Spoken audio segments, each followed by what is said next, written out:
Hey, my friends, in this series of short videos, I got to keep them under 3 minutes so I can post them in a bunch of different places. And if somebody would like to put these together, please do. If you want to share these, please do. In fact, that's the whole point, is the strategy that I'm going to lay out in these next 5 or 6 videos will change the world. It's a political campaign strategy. Because while I do not trust governmente at all, while I very much understand that governmente is the core problem of our world, our belief in authority instead of our belief in the real authority of this natural God's divine system.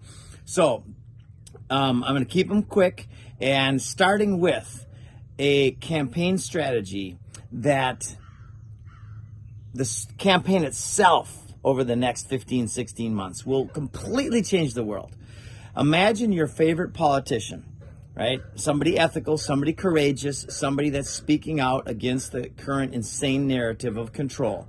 Imagine that politician going into a school, surrounded by kids, and declaring that he's going to reverse childhood diabetes and disease and depression and pharmaceutical drug use.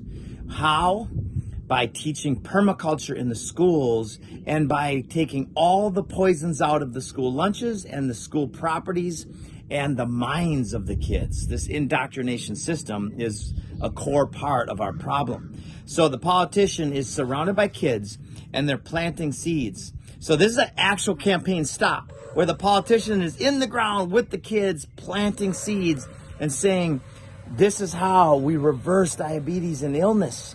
And the kids are then planting their own perennial edible landscapes, their permaculture food forests around the school properties in logical areas. What will happen when the chief of this United States corporation, and we won't go down that whole tangent, what would happen when they use that same resource that's already being used to indoctrinate and enslave, and instead use that to free the mind and the stomach and the health of our students, of our future? Well, that one thing would change the world, right? So that is one campaign stop. Now I'm going to get into a few more.